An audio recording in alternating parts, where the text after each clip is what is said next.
Greetings, fellow travelers, vagrants, explorers, wildlanders, and welcome to episode 50 of the Retro Wildlands. My name is Nomad, and this is my gaming podcast where I like to share my thoughts and experiences with a video game that I have discovered or rediscovered while roaming the gaming wildlands. Thank you very much for tuning into the show today. Today's episode marks the 50th time we've taken our expedition into the gaming wildlands, and I cannot be more excited. I thought about starting a podcast as a hobby for a long time before finally getting to it, thanks to some nudging from my wife. A year and a half later, we've made it to our first milestone episode. A huge thank you to everyone who's listened along the way, and if this happens to be your very first episode of the Retro Wildlands, I'm really glad you decided to take a chance on this little project of mine. Go ahead and make your way over to the campfire, my friends. We have the usual libations, but Dee Dee, our canine expedition leader, insisted that we bring out the good stuff for today. He's been sniffing legs, organizing our treks into the wilderness, and keeping me on task, and after 49 successful outings, it is time to celebrate. But while there's plenty of reason to celebrate, Dee Dee let me in on a crisis situation that needs our immediate attention. The nuclear weapons disposal facility on Shadow Moses Island, in Alaska's Fox Archipelago, was attacked and captured by Next Generation Special Forces, being led by members of Foxhound. They're demanding that the government turn over the remains of Big Boss, and they say if their demands aren't met within 24 hours, they'll launch a nuclear weapon. I know it seems like a job for someone else, but unfortunately there is no one else. The fate of the world is hanging in the balance. Dee Dee's already geared up, so finish up your drink and let's do the same. Just what exactly are we getting ourselves into, you might be wondering? On today's episode, we're checking out a video game that has had a massive impact on the gaming world and potentially beyond. A video game that pushed the original PlayStation to its limits and showed the world that games can be much more than just bleeps and boops. Considered by some to be the definitive cinematic gaming experience, combining action with blockbuster movie-quality storytelling, as well as an experience that everyone needs to have. It was also criticized for having a bit too much of that and not enough actual gameplay. For a game released back in 1998, though, the world hadn't seen anything like it, and I argue we never will again.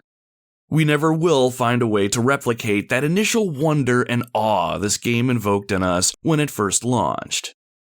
And for me personally, after coming off the original Resident Evil, I was very excited to see gaming move towards story-driven experiences, and this one pulled me further into this awesome hobby that I love so much.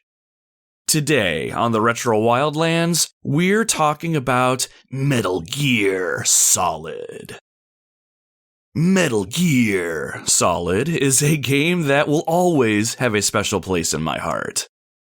The original Resident Evil on the PlayStation was the game that truly got me into gaming when it showed me that video games weren't just things to pass the time, but actual experiences that we could be immersed into. From there, the industry was finding ways to make gamers have fun, but also tell a good and memorable story in the process. When I played Metal Gear Solid for the first time with my stepdad, both of us were just in awe of the quality and just the sheer spectacle of it all. The game started out with cinematic cutscenes and movie-quality voice work that made us feel like we were watching an actual movie. More than that, though, we were in the movie when we got to move and sneak around, doing our best to make sure we stayed out of sight and stayed on mission. We had a support staff of weapons specialists, medical advisors, and survival experts in our ear at all times, and it was very easy to fall into the shoes of the game's hero, Solid Snake. Plus, it helped that Snake's voice work was done masterfully by David Hayter. Snake was the quintessential action hero, a man who was an expert stealth operative and a ruthless trained killer. He kept his cool in stressful situations and always knew exactly what to do or say to get the job done. Metal Gear Solid will go down as one of my favorite games of all time, and its influence on the gaming world is undeniable. However, this game came out in 1998, over 25 years ago. It has been about that long since I've played Metal Gear Solid, and I often find myself wondering if this game can stand next to some of the modern greats, or if the cinematic, bombastic nature of Metal Gear Solid was nothing more than a passing fancy. So, I decided to replay this game and see if the game lived up to the legend. Is Metal Gear Solid a game that stands the test of time? Or is it just a tired old warhorse?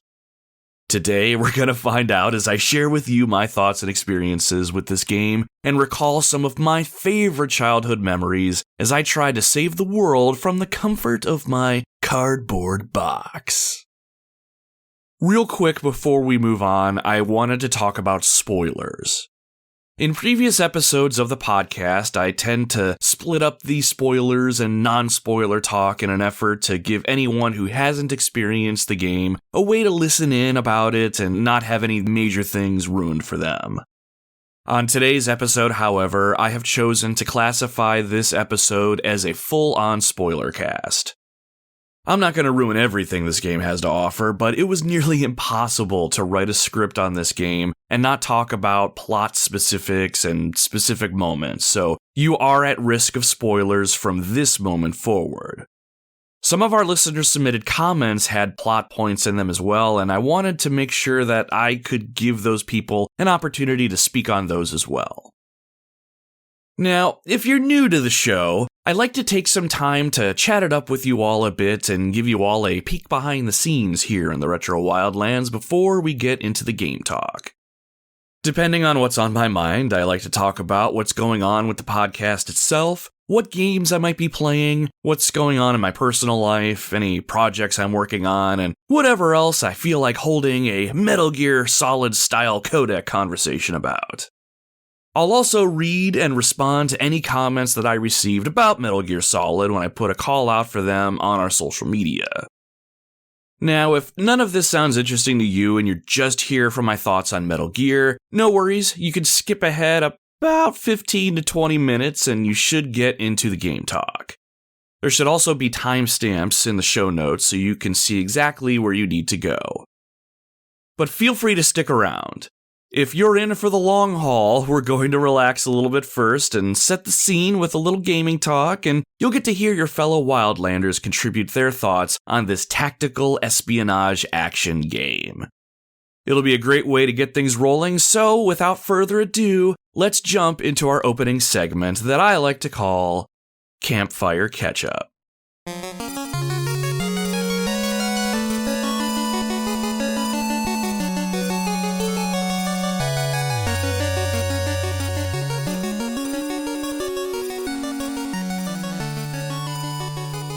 I'm going to try and keep this week's Campfire Catchup on the shorter side if I can help it today. We got a decent amount of comments from the community on Metal Gear Solid, and I anticipate this episode being one of our longer ones, so I don't want to go off on too many tangents today.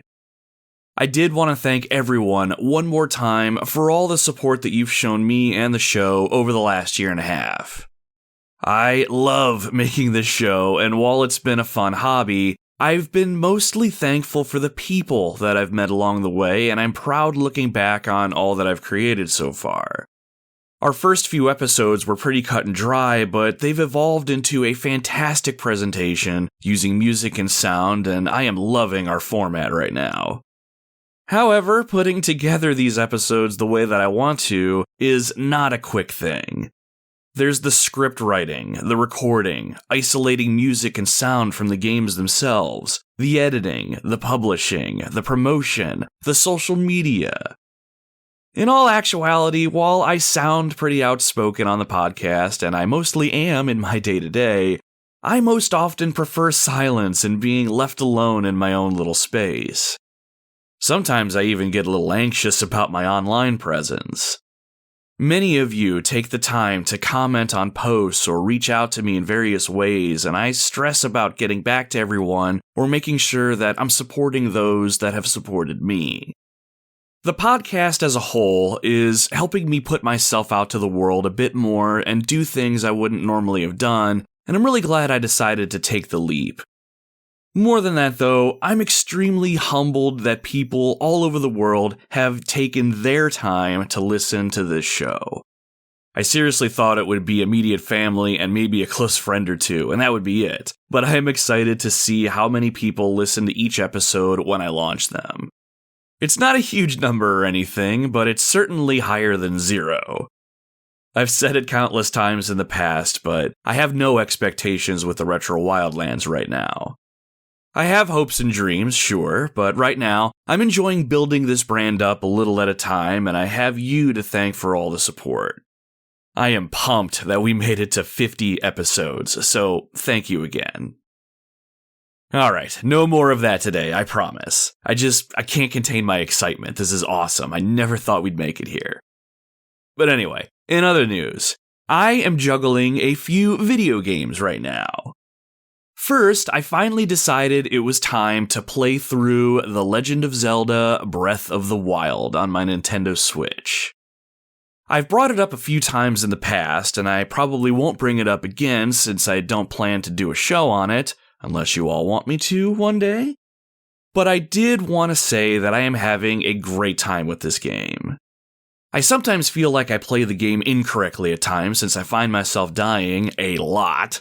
But I love the dopamine hit I get when I unlock parts of the map, conquer another shrine, or surpass a challenge that was holding me back. I've barely done any story-related stuff, but I've put about 30 hours into the game so far. Rarely do I find my time wasted though, and I continue to have a blast. As far as other games go, on my new PlayStation 5 that I got for Christmas, thank you, my lovely wife, I've actually popped in the Resident Evil 2 remake, and I'm giving that game another run. I completed it 100% back when it first launched in 2019, but I had a good reason to give it another whirl. I have been asked to be a guest on a podcast coming up in the near future, and I'll be discussing the RE2 remake. So I wanted to give myself a refresher and maybe even earn some new trophies in the process. I have to say, Resident Evil 2 Remake was amazing on the PS5, and I've been pretty impressed with the Pulse 3D headset that Sony makes for the console. Whenever I can, I prefer gaming with a headset, which is a great way to immerse myself in whatever game that I'm playing. Using a headset to play the RE2 Remake was awesome. The Pulse 3Ds were pretty sweet too. I'm really impressed with the sound quality. What really made me impressed with them was any time Mr. X was in the game somewhere and stalking the halls. It seriously sounded like he was somewhere in my actual house. Anyhow, as soon as I can share some more information on my next podcast guest appearance, I will certainly keep you all in the loop. Lastly, I've been playing a handful of retro titles and trying to decide what's going to be our next episode. Since I've been playing Breath of the Wild, I decided to try out Zelda 2 on the NES. It's one I never played, or at least I don't remember, but I have been very curious about. I've also been playing Top Gun on the NES as well. I really want to cover that game and the sequel on the Nintendo at some point on the show. The original Top Gun is my favorite movie of all time, and while I often wonder if anyone really cares for the games, I have always wanted to talk about them. Finally, I've been playing Russian Attack on the Nintendo. It's a side-scrolling action game that I feel like was remade at some point, can't quite remember, but it was also one that I've just been kind of curious about. I don't hear very many people talking about Russian Attack, and I don't know much about the game itself yet, but I've been having some fun with it here and there. Gameplay is tight, and it's one of those games where if you lose a life, it is 99% your fault, and you just need to do better. While I got done talking about how I wanted to create a schedule for future episodes, I want to make sure that I'm making episodes for games that I'm genuinely excited to talk about instead of just phoning it in and putting something on a list. Whatever I decide on covering, I'll probably post something over on our social media pages when the time comes. So speaking of really quick, if you don't already follow the Retro Wildlands on social media, make sure that you do. We have a link tree that you can go to at linktr.ee/Retro Wildlands that you can go to in order to see all of our socials in one place. But I'm on all the major platforms: Facebook, Instagram, Twitter/X, Threads, YouTube, and recently I was able to join Blue Sky, so check us out on any of those platforms. Any platform is a good way to get a hold of me directly if you want to chat or give me any direct feedback about the show, but it's also the place where I put a call out for comments on the game or topic that I'm going to discuss next on the show, and I'll read and respond to those comments during Campfire Catchup. So if that sounds like something that you'd want to do, or you just want to spice up your timelines and feeds with some retro spice, throw us a follow. It's 110% free, and it would make me feel like $1,000,000, so head on over. Alright, that is all that I really wanted to get into this episode as far as what's going on in my neck of the woods. We have a lot to talk about today, so let's start transitioning to the reason that you're all here today. It is time to talk about Metal Gear Solid for the Sony PlayStation. We received some community comments about Metal Gear over on our social media pages when I put a call out for them. I am pretty sure I captured all of them, but if I happen to miss yours, I deeply apologize. So starting us off is going to be Philip, who reached out over on our Facebook page. He said, MGS is still one of my favorite games of all time. Was the first game I played with awesome cutscenes which made it feel like a movie, and the gameplay was top-notch. Absolutely, Philip. While cinematic story-driven games are much more commonplace nowadays, back then, the sheer scope and spectacle of Metal Gear Solid was unique for the time. The music, the sound design, voice acting, all of it. This game made it feel like you were playing a movie, and while you can argue director Hideo Kojima wanted to make a movie more than he wanted to make a video game, you cannot deny how amazing it was back then, and even today. While Kojima created more games that really went off the deep end when it comes to story, I argue that the first Metal Gear Solid was a pretty good balance between the moments that you sit back and watch the story unfold, and when you're partaking in actual gameplay. Does it all still hold up today, though? I think it mostly does, and we'll definitely get into that more as we go today. Thank you very much for submitting a comment, Philip. Much appreciated. Dave, who also wrote in on our Retro Wildlands Facebook page, chimed in and said, the reason why many of us back in the day owned a PlayStation 1 was because of how great this game is. For sure, a must-have. I couldn't agree with you more, Dave, and if we didn't already have a PS1 in our household, I can guarantee this is the game that would have got us one. The original PlayStation had plenty of system sellers in my opinion. Final Fantasy VII was probably the biggest one, along with Gran Turismo, Tomb Raider, and Crash Bandicoot, just to name a few. I would even go so far to say that the first 3 Resident Evil games probably had a hand in getting the PS1 into homes. The mid to late 90s is when developers weren't just taking advantage of the system's hardware for game design, they were experimenting with new ideas and messing around with different genres. Games like Parasite Eve, Bushido Blade, and Brave Fencer Musashi, for instance, are some awesome and unique games that we'll probably never see again today, or anything even close to resembling them. Another solid reason why Metal Gear Solid still stands tall among the rest. Thank you for writing into the show, Dave. I appreciate the comment. Hopping over to our Twitter/X page, the What the Famicom podcast spoke up about Metal Gear Solid and said, Replaying currently for the first time in 20 years.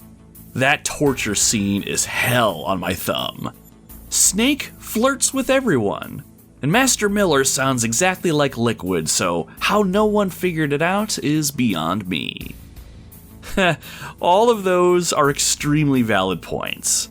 I loved but hated the torture segment of the game because my thumb and even my wrist would start to hurt.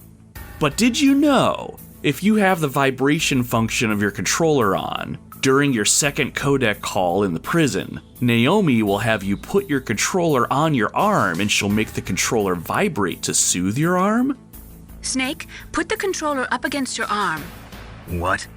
Don't worry, it'll feel good. Huh? Okay, here I go. Oh. How does that feel, Snake? A little better? How did you do that? I stimulated your muscle fibers with the nanomachine cilia. That's about all I can do for you. Oh yeah, it is amazing. I do enjoy the fact that Snake is pretty much a horn dog in this game as well.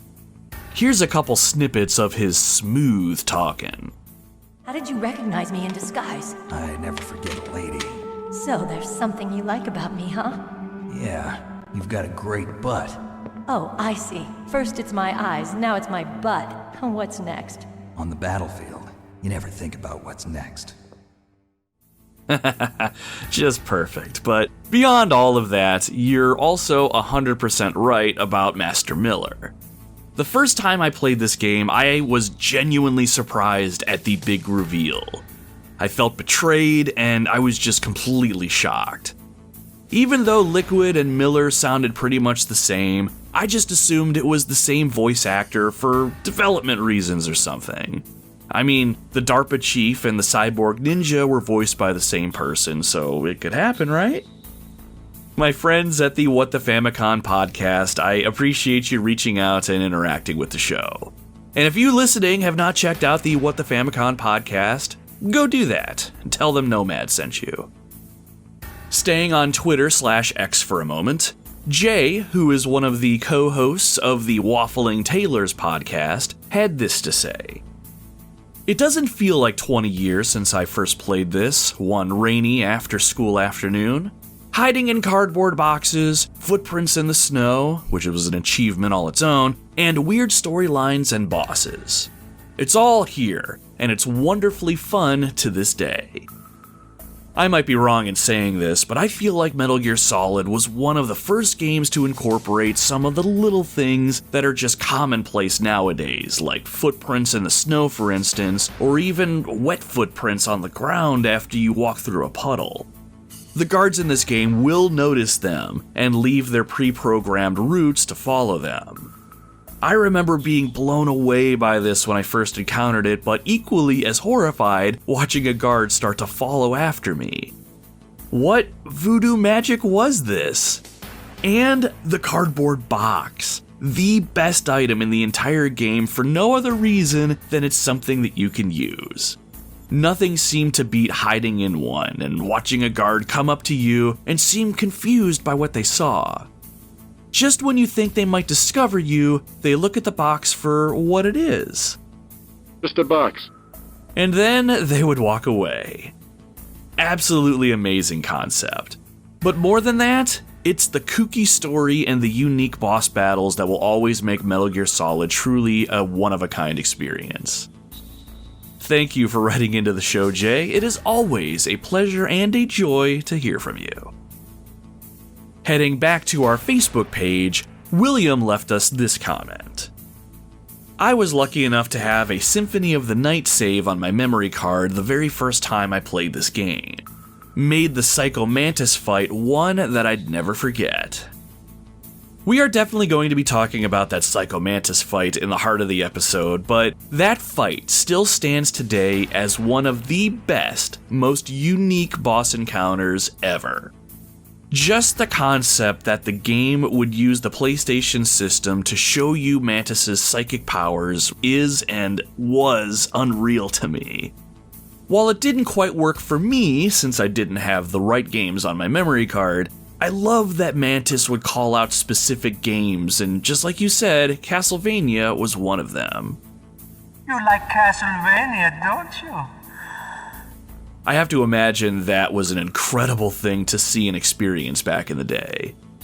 More than anything, it really speaks to the creativity of Kojima and the rest of the development staff to think of and implement such a novel way to immerse the player further into the game experience. And we're going to be talking about Mantis and how he moves your controller with the power of his will alone. Believe that. Thank you so much for the comment submission, William. Our next comment comes from longtime Wildlander Curtis, who reached out on Facebook. He said, "This was such an impactful game in my youth. It had so many cool, quote-unquote, firsts and innovations that made my friends and I go, whoa.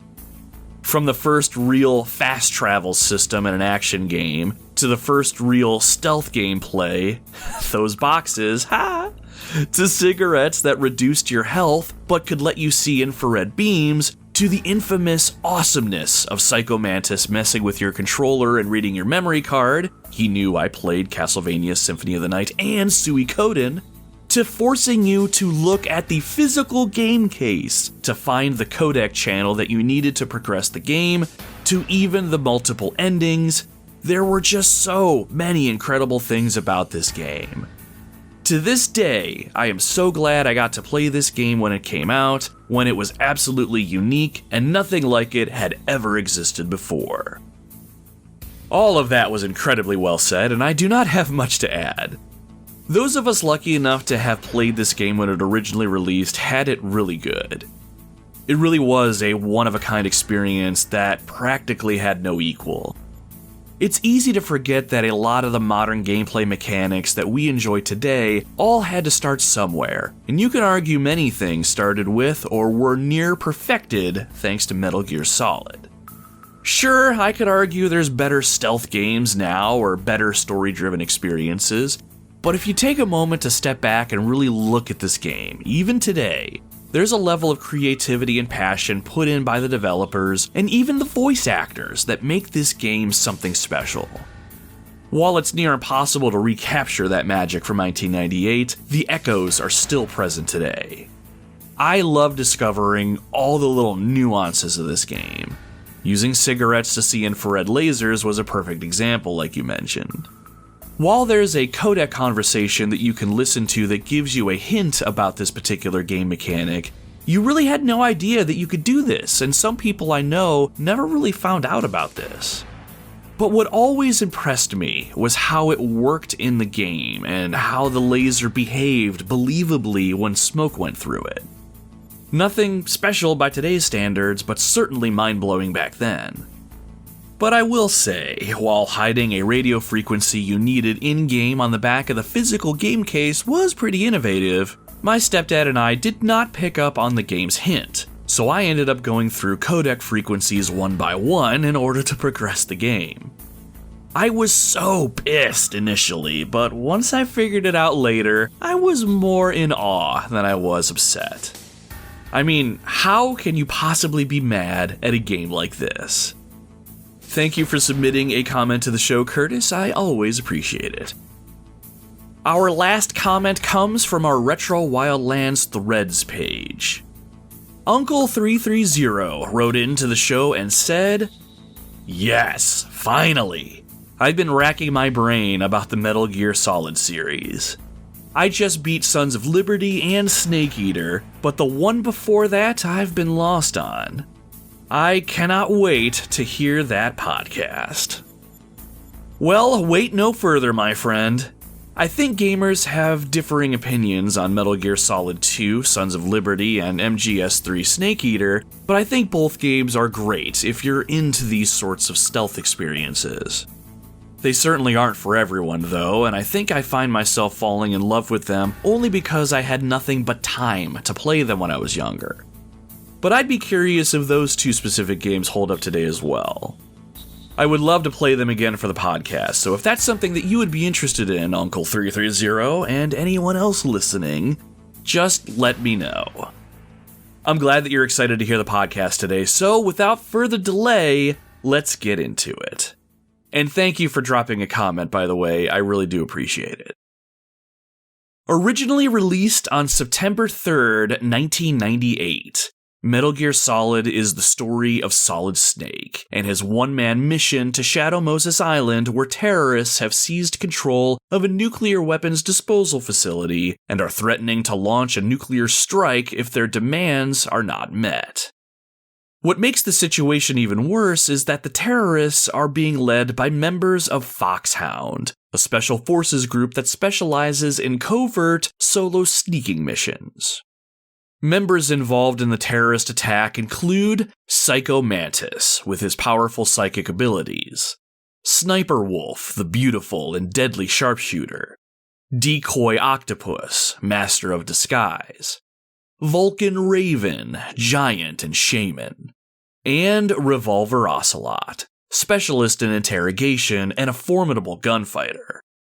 And finally, in charge of them, Foxhound squad leader, Liquid Snake, the man with the same codename as our hero. What could it all mean? What are the terrorists after, really? Well, Wildlanders, it's going to be up to us to find out and put a stop to it. So let's suit up.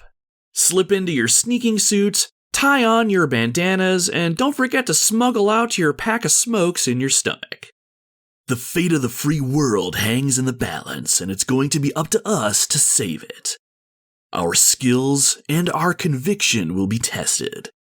And while an enemy with a gun may seem like our biggest threat, it may very well be our past that gets the better of us on this mission.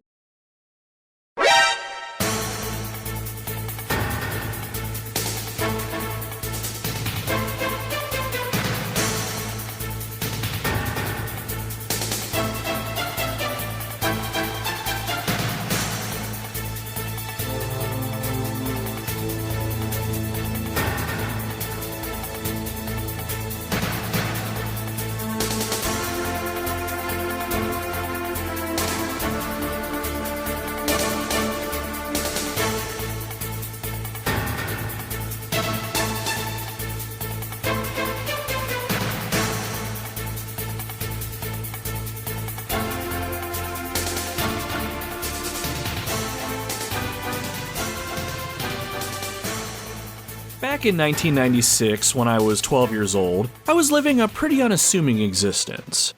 It was just me, my mom, and my stepdad, and life was good.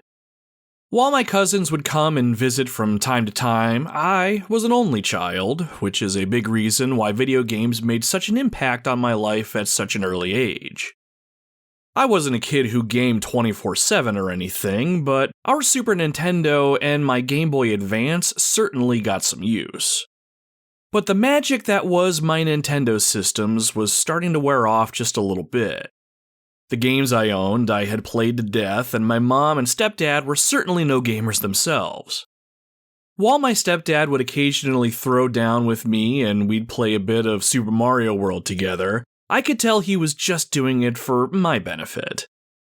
For a man who was working a factory-type job and putting in 45 to 50 hours a week, Mario and Yoshi's charm and appeal could only go so far.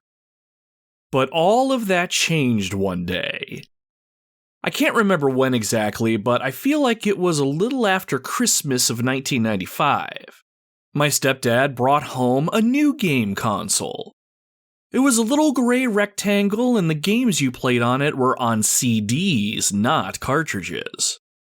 It was the Sony PlayStation, and while I had no idea at the time, that little gray rectangle was going to change the very course of my life. I can't remember what games we originally had for the PlayStation when we first got it, but I remember not playing it very much.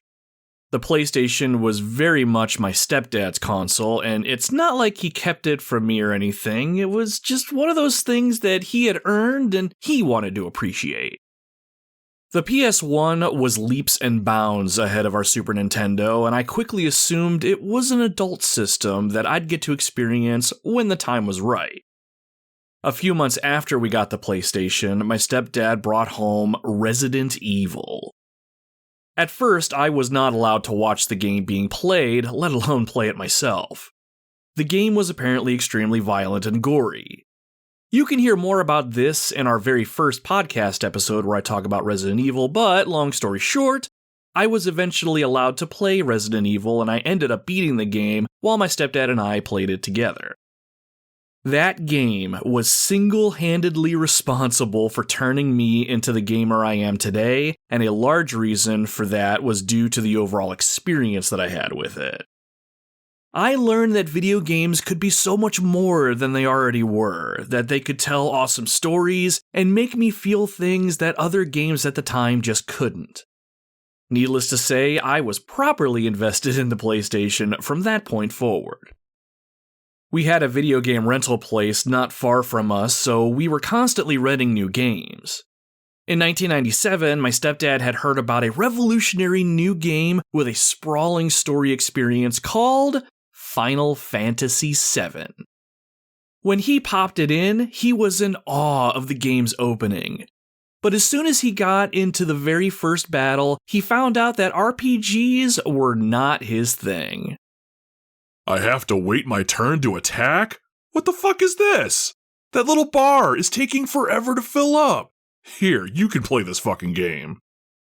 I'll save the specifics for when we eventually cover Final Fantasy VII on the show, but this moment was another important one in my life.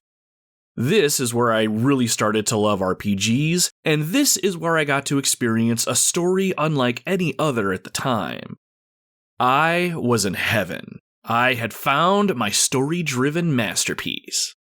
I didn't need to chase it in books or watch a movie to be immersed in something bigger than myself. Once I finished Final Fantasy VII and watched the epic story conclude, I remember thinking that there was no way it could get any more immersive than this. And then we rented Metal Gear Solid. I can't remember if my stepdad had heard about the game or just took a chance on it, but I remember him being really excited when he brought it home.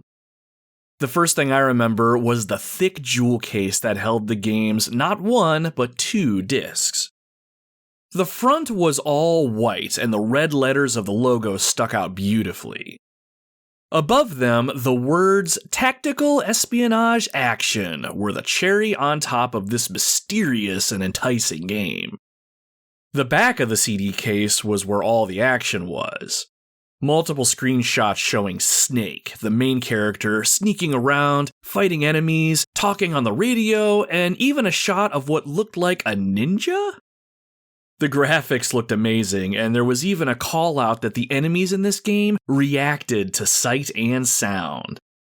But what really caught my eye was that mature ESRB rating, which called out animated blood and gore, animated violence, and mature sexual themes. I think I was just as excited as my stepdad in that moment, but not for all the same reasons. I was thirsty for another story-driven experience, and Metal Gear looked like an action or spy movie.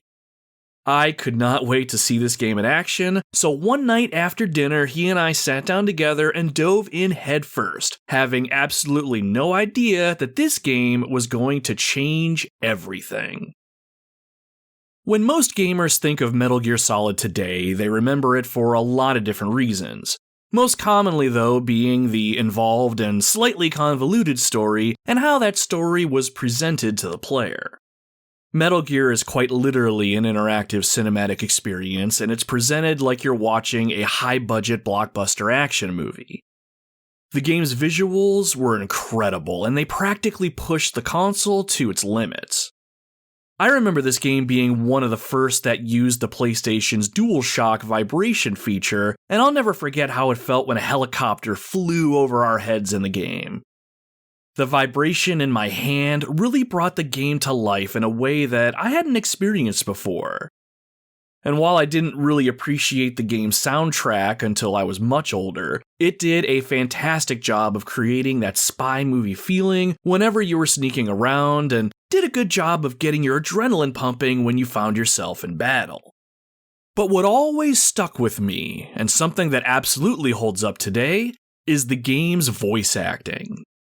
Every piece of dialogue in this game is voice acted by an amazing cast of characters. Up to that point, Resident Evil's voice acting was my benchmark, and after some of the awesome scripted moments in that game, there was no way it was getting any better than that. We went from this... Better take it with you. But how about you, Barry? I have this. Thank you. I'll take this then. To this. We were conducting exercises with a new type of experimental weapon. A weapon that will change the world. What? A weapon with the ability to launch a nuclear attack from any place on the face of the Earth. A nuclear-equipped walking battle tank. Metal Gear. It can't be. While the campy voice acting is almost charming in its own right, you cannot deny the step up on quality. There is not a single voice or line of dialogue that doesn't sound amazing or fun to listen to. David Hayter, the man who voiced Solid Snake, is just an absolute legend in my mind. I could listen to that man read a phone book all day. He absolutely nailed what this character was supposed to be, and I found myself just locked in anytime he was speaking.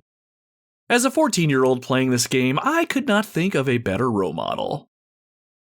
But more than anything, when we look back on Metal Gear Solid today, we remember it for its story. Anyone who's kept up with the Metal Gear series over the years knows one important thing about the narrative. It is absolutely and hopelessly convoluted and oftentimes makes little to no sense to the average gamer. The man who created Metal Gear and directed Metal Gear Solid, Hideo Kojima, is very well known for his rich and deep stories. He loves to lean into the supernatural as well, but what I always found interesting is how we as the player just accept the supernatural as a normal part of the world that he's trying to create, and we do not question it. If you caught the tail end of our Campfire Catchup segment, I listed off all the names of all the bad guys.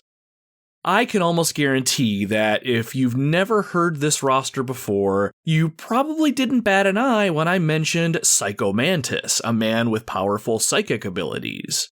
You probably just accepted it, and that's how this sort of thing goes for the rest of the narrative. It's certainly strange, but this world is written in such a way that it makes sense, and I always appreciated that from the story.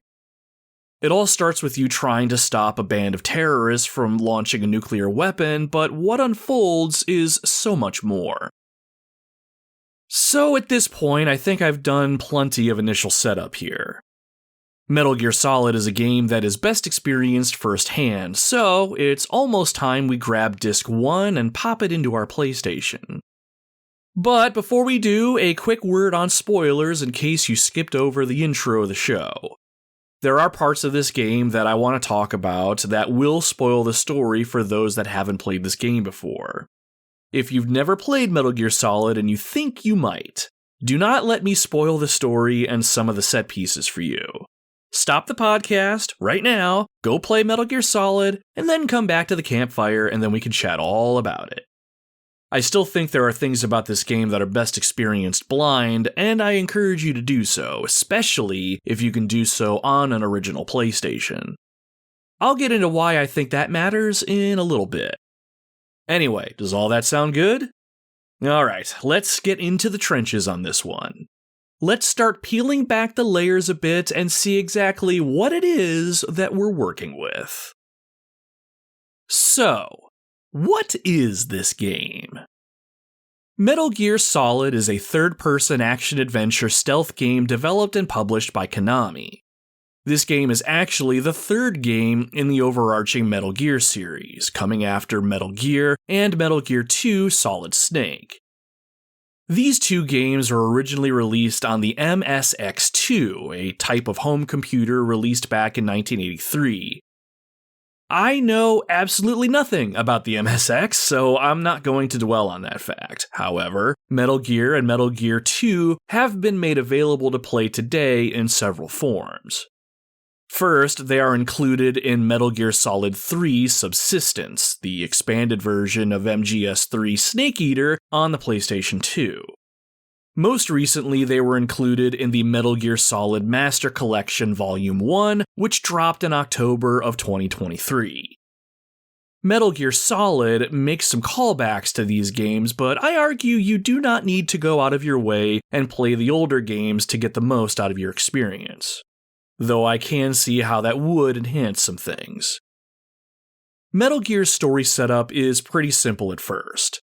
Terrorists have seized control of a nuclear weapons disposal facility and are threatening to launch a nuke if their demands aren't met. Enter Solid Snake. He's a legendary operator who excels at solo sneaking missions and has gained quite a reputation publicly and in the Spec Ops community. While the initial setup of the story is pretty simple enough, the story is pretty rich, and the player has the option to dive headfirst into the game or take about 20 minutes and learn about the mission, the key players, and everyone's background before heading into the mission itself. What makes Metal Gear Solid so intriguing from the offset is the story and characters you'll be interacting with, so I think we should meet some of them and then put boots on the ground and get on mission. Let's put the game in our PlayStation, power it up, and get to it, shall we? When we grab the CD case, we'll notice this game comes with 2 discs. The game itself isn't too terribly long. I finished my first run in about 10 to 11 hours, and that was me taking my time. A lot of what's crammed on these discs are all the voice lines and wonderful cutscenes, all rendered using in-game graphics and assets. Oh, and speaking of the CD case, make sure you leave that out so you can access it later. It will become important a little ways into the game. The CD case? Why am I gonna need that? Don't question Hideo Kojima, listener, just trust me on this. When we power up the PlayStation, we're met with the warm and comforting sounds of the boot screen.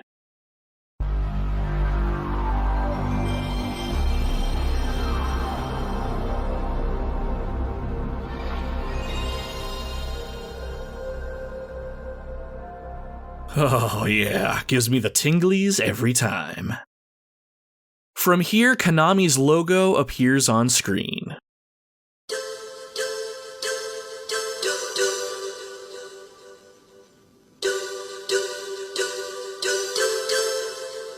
That one always makes me smile too.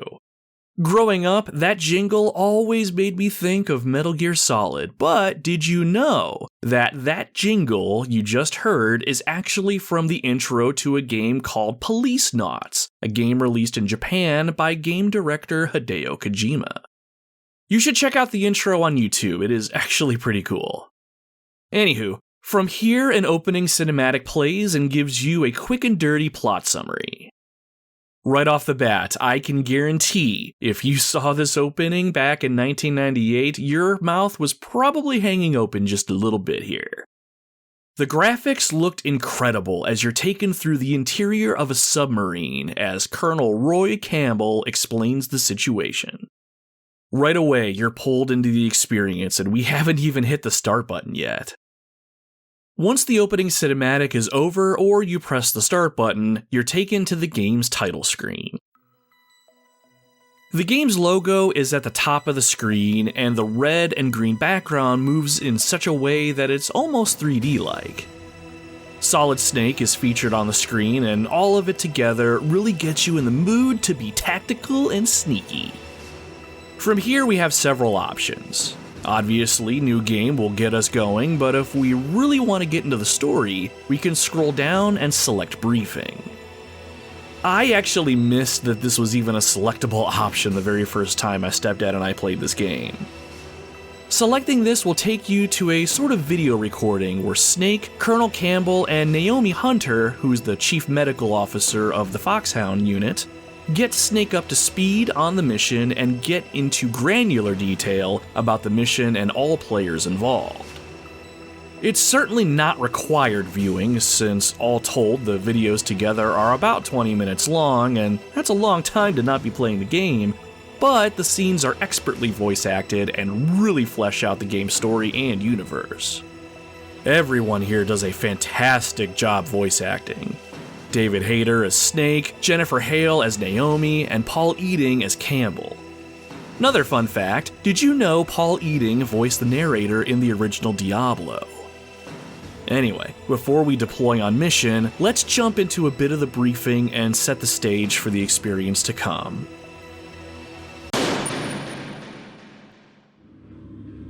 Snake, listen up. It all went down 5 hours ago. Heavily armed soldiers occupied Shadow Moses Island, a remote island off the coast of Alaska. What soldiers? Next Generation Special Forces, led by members of Unit Foxhound. They've presented Washington with a single demand, and they say that if it isn't met, they'll launch a nuclear weapon. A nuclear weapon? I'm afraid so. You see, the island is the site of a secret nuclear weapons disposal facility. Foxhound hijacking a nuclear weapon? Now you understand how serious the situation is. You'll have 2 mission objectives. First, you're to rescue the DARPA chief, Donald Anderson, and the president of Arms Tech, Kenneth Baker. They're both being held as hostages. Those are some heavy-duty hostages. Secondly, you're to investigate whether or not the terrorists have the ability to launch a nuclear strike, and stop them if they do. Any questions, Snake? Questions? I haven't even said whether I'd accept this mission. Well, you can make up your mind after you hear more about the situation. So that there was pretty much the basics. From here, you can search specific topics about the mission, such as learning more about the hostages, the facility, and who exactly it is that you're going to be going up against. Speaking of your opposition, one of the things that really makes Metal Gear Solid unique are all the bad guys. The members of Foxhound that are mentioned in the briefing are all people you're going to be fighting in some capacity in the game, and they are all unique and distinct from one another from a presentation standpoint and a gameplay standpoint. One of them specifically is going to rock Snake's world, and it creates a fantastic carrot for the player to pursue. High-Tech Special Forces Unit Foxhound, your former unit, and one that I was a commander of. An elite group combining firepower and expertise. They're every bit as good as when I was commanding them. So they're still around? There are 6 members of Foxhound involved in this terrorist activity. Psycho Mantis, with his powerful psychic abilities. Sniper Wolf, the beautiful and deadly sharpshooter. Decoy Octopus, master of disguise. Vulcan Raven, giant and shaman. And Revolver Ocelot, specialist in interrogation and a formidable gunfighter. Looks like a lovely bunch of folks. Too bad we'll be meeting under these circumstances. And finally, in charge of them, Foxhound's squad leader, Liquid Snake. Liquid Snake? Yes. And you're the only person who can stand against him.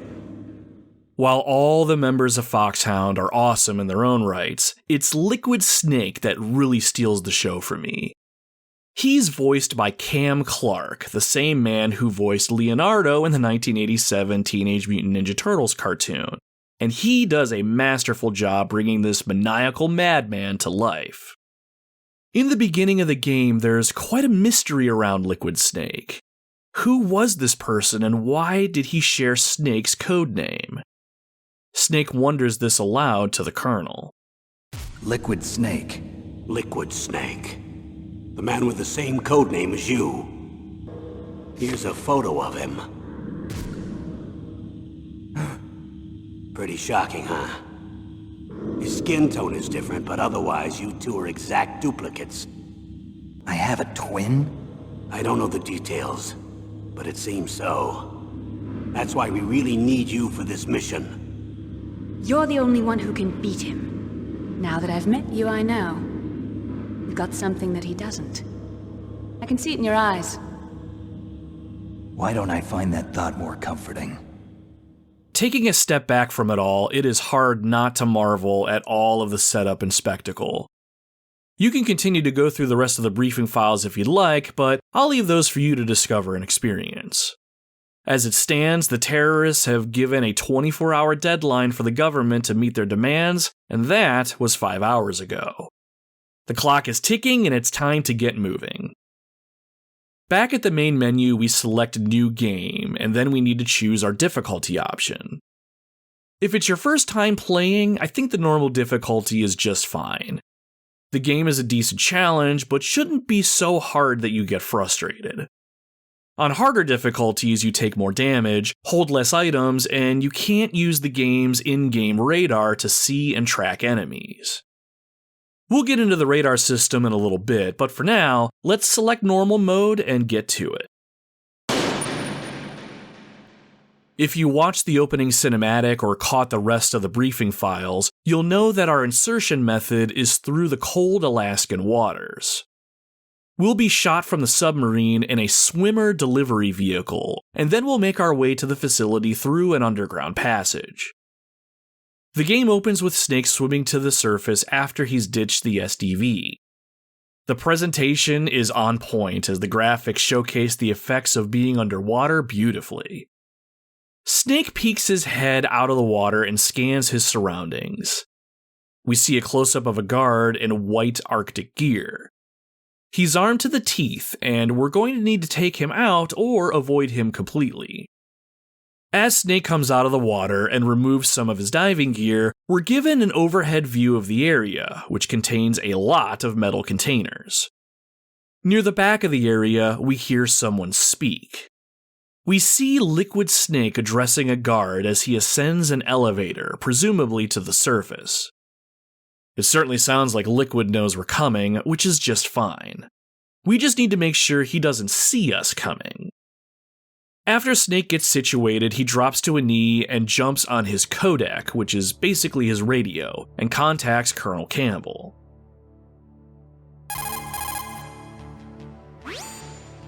This is Snake. Colonel, can you hear me? Loud and clear. What's the situation, Snake?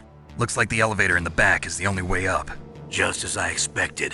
You'll have to take the elevator to the surface, but make sure nobody sees you. If you need to, contact me by codec. The frequency is 140.85. When you want to use the codec, push the select button. When we need to contact you, the codec will beep. When you hear that noise, press the select button. The codec's receiver directly stimulates the small bones of your ear. No one but you will be able to hear it. Got it. Okay, I'm ready to go. After the codec screen closes out, Snake gets to his feet and control is given to the player. Alright, Wildlanders, it is mission time. If it hasn't been made apparent, the name of the game is Stealth. As we make our way through the game, we want to do everything that we can to avoid discovery by the enemy. In areas where enemies are present, they'll typically follow a patrol pattern, so if we're patient, it's fairly easy to hunker down, watch the enemy, and discern their patterns. An enemy will discover you if they get too close to you and see you. Depending on the difficulty, the enemy's field of view may vary. How can you tell what that field of view is? If you look at the top right-hand side of your screen, you'll see a radar that gives you a top-down view of your surroundings. The bright dot in the middle is you, Snake. The red dots are your enemies, and the blue cone shape represents their field of vision. If their field of view comes in contact with you, you'll be spotted. Let's make sure not to let that happen, especially in the very first area of the game, okay? Alright, let's move.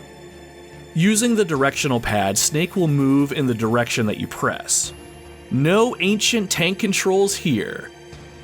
One thing to note about moving though, Snake does not have the ability to walk, so you'll always be moving at Snake's full speed, which is sort of a swift jog. As we move, we'll come across a pipe that stretches across our midsection. We can't seem to move past it, but there has to be some way to move forward. One piece of advice, if you ever find yourself in-game at a point where you aren't quite sure what it is that you need to do, don't forget that you can use your codec to call a member of your support team.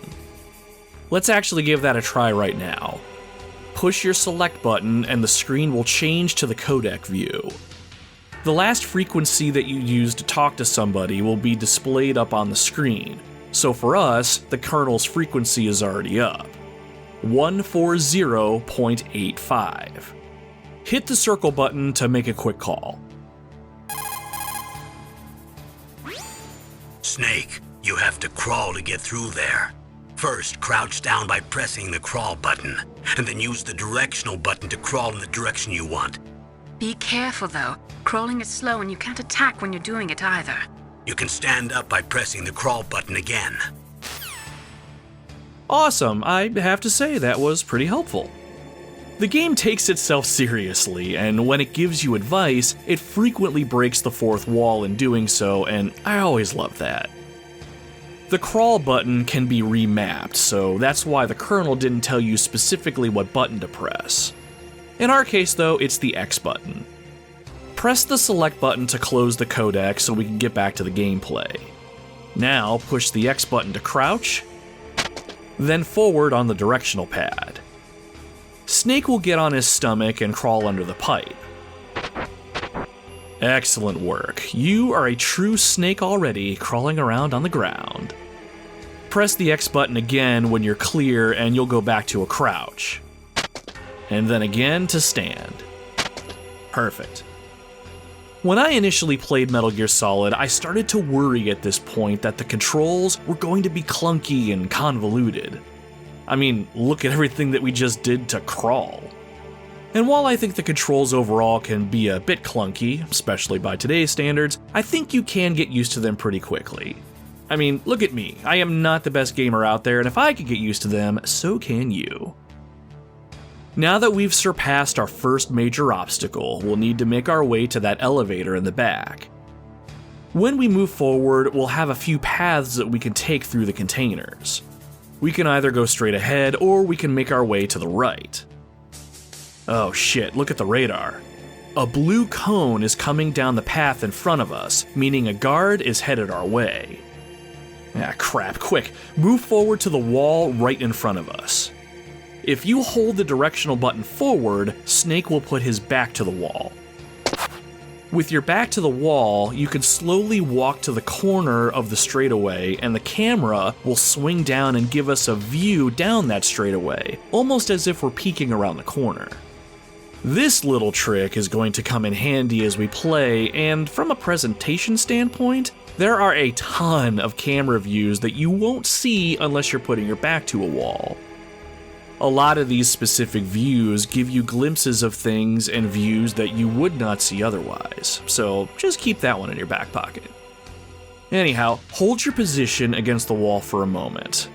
The guard will stop just short of us before taking a big old yawn. He apparently does not care that Liquid said that someone would be through here, but that's going to be to our benefit. After the yawn, he turns around and heads back down the straightaway. The radar in the corner doesn't show you the whole room, just your immediate location, say maybe 10 or so feet around you. While we can assume the guard is going back the way he came, we can use first-person view mode to look towards him and make sure. If you press and hold the triangle button, the camera will change to first-person view, and you can check on the guard this way. This is another useful technique that you'll need to be able to use to be successful on your mission, so don't be afraid to use it to look around a little bit every once in a while. Just be warned though, you cannot move or use weapons in first-person view. Some weapons though, like the sniper rifle, will put you into first-person view automatically, but those are special circumstances. So the first area here isn't too difficult to navigate so long as you keep an eye on your radar. But you also want to make sure you watch out for standing puddles of water. If you walk over them, your boots will start to make a splish-splash noise, and if a guard hears it, they'll come to investigate the noise.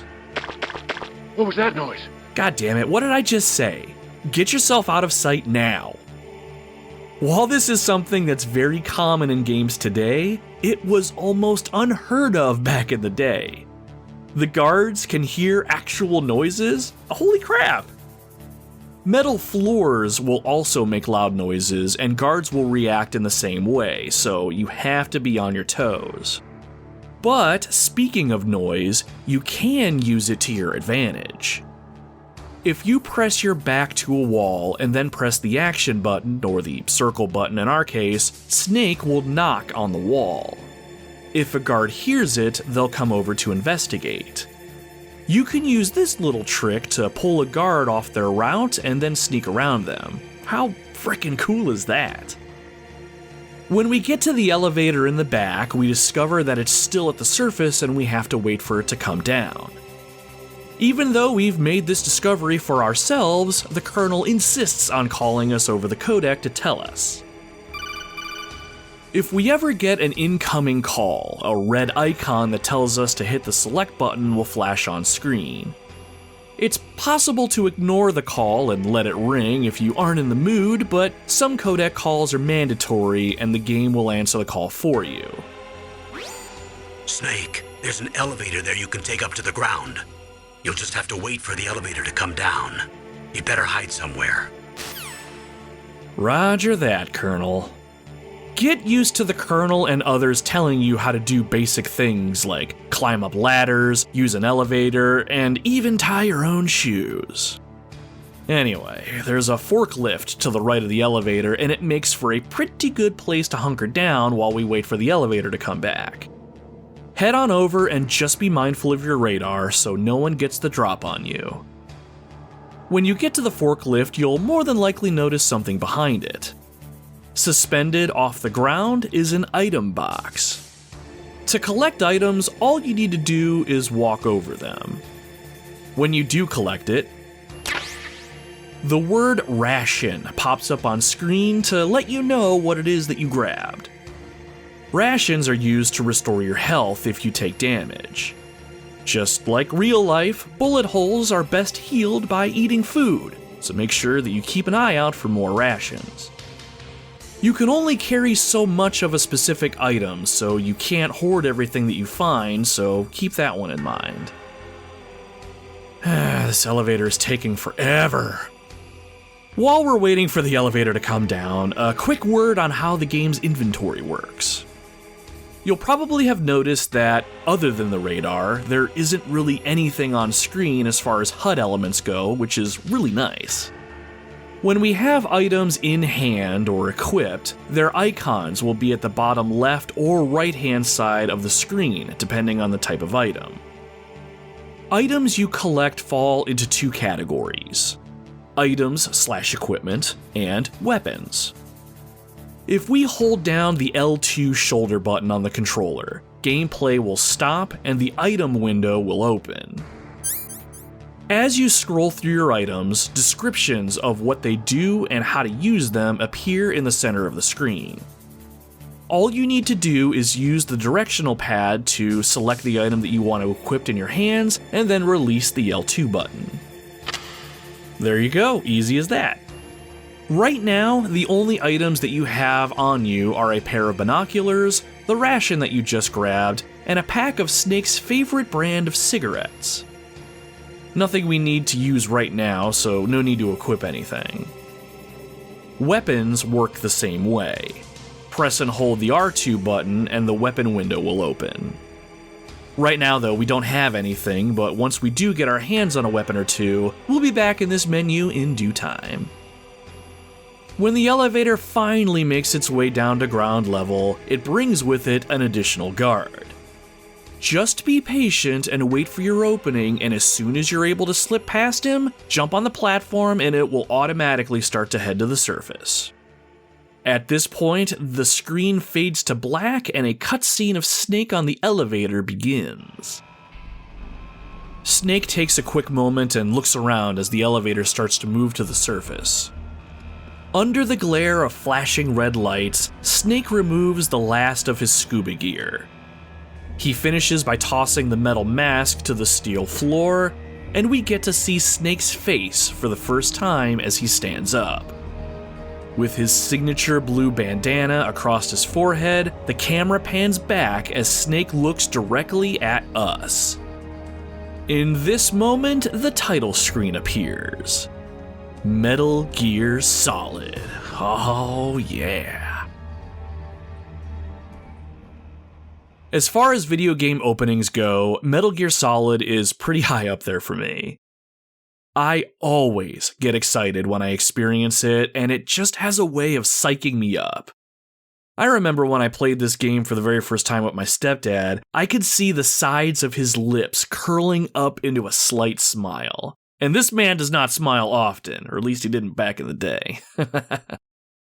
We had the surround sound blasting downstairs, and we were both hooked at this point. How realistic was this game going to be, and what sort of dangers would we need to overcome? We both eagerly awaited the next scene, like a couple of kids waiting for their favorite show to come back from a commercial break. Once we make it to the surface, Snake takes a good look around and realizes he's outside and somewhat in the open. He hides behind a metal structure and then kneels down to call Colonel Campbell and give him an update. I'm not going to go into granular detail here, but it's at this point that Campbell and Naomi go over the mission parameters with Snake again and set the stage for what's next. This is where you also meet another part of your support staff. Wow, you must be crazy to fly behind in this kind of weather. Who's that? Oh, sorry. I haven't introduced you to yet. This is Mei Ling. She was assigned to us as our visual and data processing specialist. She designed your codec, as well as your Soliton radar system. Contact her if you have any questions about either of them. Nice to meet you, Snake. It's an honor to speak to a living legend like yourself. What's wrong? Nothing. I just didn't expect a world-class designer of military technology to be so cute. You're just flattering me. No, I'm serious. Well, I know I won't be bored for the next 18 hours. Come on. I can't believe I'm being hit on by the famous Solid Snake. Snake is definitely a horn dog in this game, and the ladies certainly seem to like him as well, apparently. Remember, except for your binoculars, you're naked. You need to arm yourself with whatever weapons you can find. I remember. First I'm strip searched by Dr. Naomi here, and then all my weapons are taken away. Imagine yourself put in that position. Well, if you make it back in one piece, maybe I'll let you do a strip search on me. I'll hold you to that, Doctor. Damn, Snake has a lot of incentive to get through this mission and back home alive, it seems. Another fun fact, when playing this game for the first time, my mother happened to be downstairs and heard Naomi say what she said just now, and she got really pissed at my stepdad for letting me play a clearly adult game. He just laughed and I shrugged, and we both just carried on. Anyhow, going back to Mei Ling really quick. You have to call her on your codec if you want to save your game onto your PlayStation memory card. Veterans of the game know exactly how awesome Mei Ling is, not just because she can save your game, but because she loves dropping the occasional proverb on you and giving you some advice. Snake, listen to what Lo Ji said. He who knows that enough is enough will always have enough. Just because you see an item doesn't mean that you always have to get it. If you don't really need it, think twice before you stick your neck out. It might not be worth it. Wow, you know all sorts of great quotes, don't you? I'll share some more quotes with you if you like. I'm looking forward to it. But to tell you the truth, I'd like to learn more about you. Well, I'll think about it. I never get tired of hearing those. They are so much better than a fortune cookie. Now, there's one important thing that I haven't really talked about yet when it comes to the gameplay. While the name of the game is Stealth, what happens if you get spotted? Things get turned up to 11 if this happens, and while it's possible to run away from your attackers or kill them all, the enemy absolutely shows no mercy if you're discovered. Allow me to recreate the very first time I was discovered and how that went. So, from where we're at right now, there's a heliport in front of us that's being patrolled by a couple of searchlights, and there's an elevated path to the right of the area that we're in right now. I usually head in that direction, favoring staying to the outside of the area. While heading up and to the right, you'll discover that snow has fallen on the ground. You leave behind footprints, and I always thought that was kind of neat. As we move towards the facility on the right-hand side, there's a metal structure in the shape of a square about as tall as we are. The first time through, I ran past this structure and then immediately panicked because I didn't see the guard that was heading my way in front of me. I was able to turn around in time, and I made my way back to that metal structure I just passed. I figured I would wait out the guard and then slip by, easy peasy. And then, the unthinkable happened. The guard stopped, looked down, and said, "Whose footprints are these?" His blue cone of vision on the radar turned red, and he started following my footprints. What in the actual fuck? I legit panicked at this point, and my stepdad was trying to get me to move. These guys are smart enough to spot and follow my footprints? I was beside myself.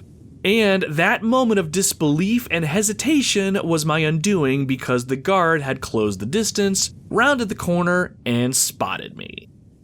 In that moment, I heard the sound that would be seared into my memory for the rest of my life, and a sound that would transcend the ages.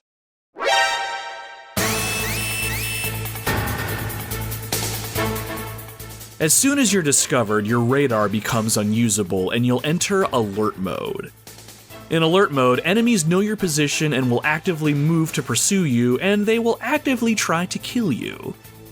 Early in the game, it doesn't take much to bring you down, and you have fuck all for weapons, so your best bet is to get the hell out of dodge. While you can punch and kick with the circle button, that requires you to put yourself in harm's way, so I suggest you just get the hell out of there. In order to get out of alert mode, you need to break the enemy's line of sight. Where your radar used to be, you'll see a number, 99.99. When you break line of sight, that number will start to count down. When it reaches 0, you'll leave alert mode, but you'll enter evasion mode. The counter resets back to 99 and slowly starts to count down again. In this mode, the enemy is actively searching for you and not following a patrol pattern. You need to stay out of sight until the counter reaches 0 again, and if you can, the guards will give up and things will go back to normal. At this point, your radar will be restored as well. But in that moment where I panicked for the first time, I was rediscovered. Try as I might, I kept taking bullets to the chest. I even tried to fight back with hand-to-hand combat, only to be butted with the ends of the guards' rifles. But try as I might, I was no match, and soon my mission was over. Snake,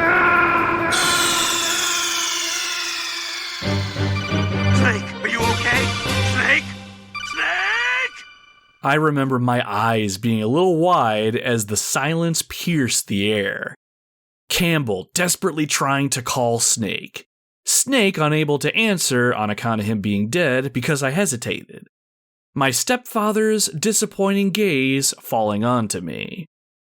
Well, this game was not screwing around, and that would be the last time I would hesitate. I pressed the continue button and jumped right back in. There's a lot more when it comes to the gameplay in Metal Gear Solid, but I think I'm going to stop there for now. Much of this game's nuances are the things that you just need to discover for yourself. But taking a step back and looking at Metal Gear from afar, I continue to be impressed with the game's revolutionary take on the stealth genre of video games. Again, while basic by today's standards, I cannot deny how much fun I tend to have when moving about the world and trying to slip past unsuspecting enemies.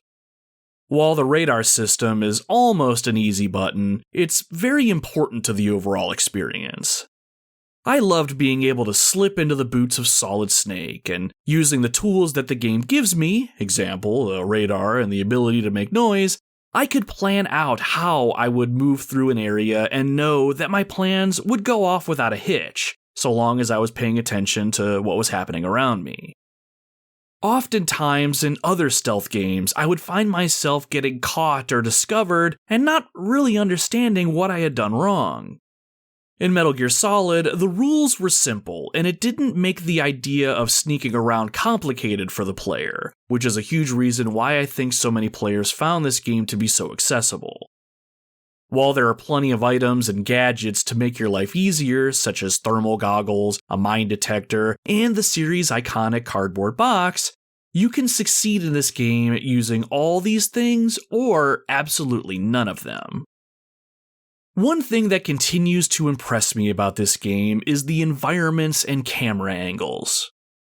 While you would think a free-roaming camera that you can control with your right thumbstick would be ideal, the developers did a fantastic job with the static camera angles. Most of the time, the view will be top-down, meaning you'll be looking down on Snake from above. But at times, the camera will move automatically to follow you or move around to avoid walls or other obstructions. While I do generally prefer a camera that I can control in 3D games, the camera views in this game were masterfully done. I feel this way because at no point did I find myself concerned with the camera. It was always positioned in such a way that I had enough information to make decisions and move around.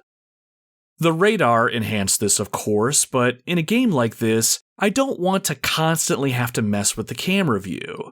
And if there was a point where I couldn't quite tell what was going on, the first-person view option always helped. Even though I couldn't move around while I was in that view, I liked taking a breath and using it to collect myself and get a scoping of my surroundings. I have a lot of fun memories with this game, especially the very first time I played it. It did so many unique and memorable things. The game's overarching story wasn't all that complicated, but it was rife with political intrigue and backstory. The game really speaks to the real-life threat of nuclear weapons, and it does it in such a way that it's fairly based on fact and doesn't come off too preachy, or at least I didn't think so.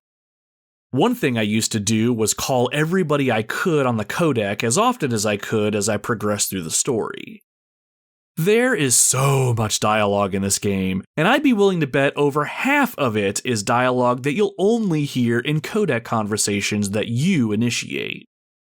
None of it is required to have an enjoyable gameplay experience, but the more you hear, the more you connect with the characters and this world.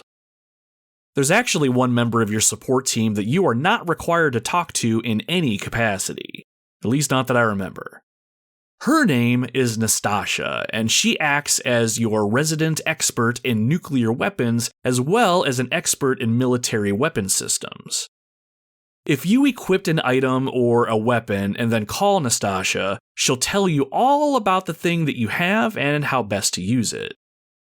If you ever wanted to know the intricacies of cardboard and cardboard boxes, put one on and then give Nastasha a call. You'll thank me later. More than that, though, she'll go into detail with any of the weapons that you're carrying. I used to love listening to her talk about the different weapons that you could find in the game. I don't consider myself a gun nut or anything in real life, but I do have an appreciation for real-life firearms and weapon systems. Every now and then my wife and I will go to a gun range near us and put some bullets downrange. A lot of what I learned about firearms, I learned from Nastasha growing up. Things like what a bullet's caliber means, what a bullpup-style rifle is, what it means when a revolver is single action versus double action, and even that you sometimes need to take the curvature of the earth into account when you're doing some extremely long-distance shooting. It all fascinated me, and I loved hearing her and all the other characters speak to Snake about whatever their area of expertise was.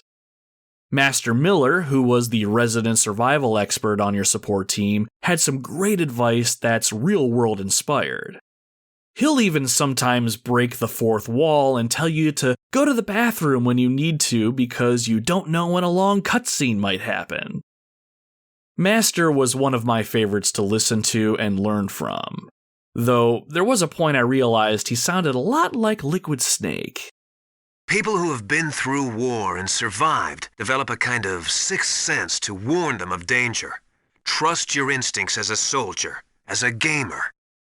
Nah, it's probably just a coincidence. Speaking of the fourth wall breaking stuff again, one of my favorite, yet frustrating memories comes from one of these instances. After you rescue Baker, the arms tech president, you have to locate Meryl. Meryl happens to be the Colonel's niece, and when you discover she has a codec on her, you have to call her on her frequency in order to advance the story. Codec? Yes, she stole it from the guard. If she still has it, you should be able to contact her. I'm sure she still has it. What frequency was she at? Oh, yeah. Let me tell you, it's... Oh, sorry, I forgot. Damn! Oh, that's right. It should be on the back of the CD case. Try to contact her. I'll contact her right away. Wait, what? We'll contact her right away? What CD case are you talking about, Snake?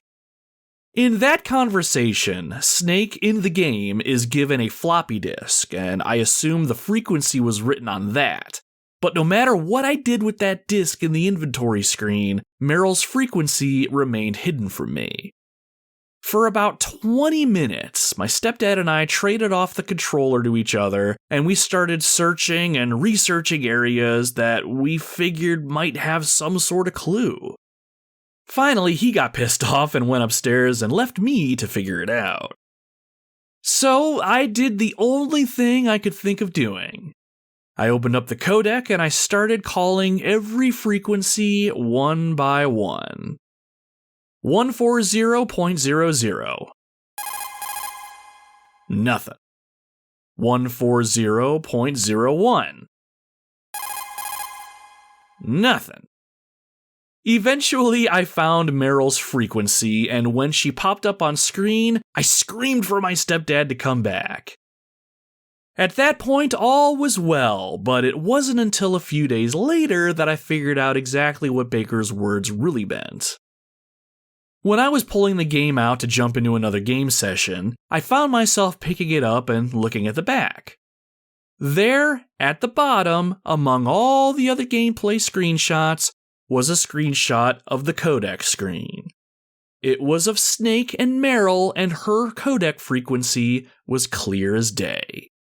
Baker was talking about the game case.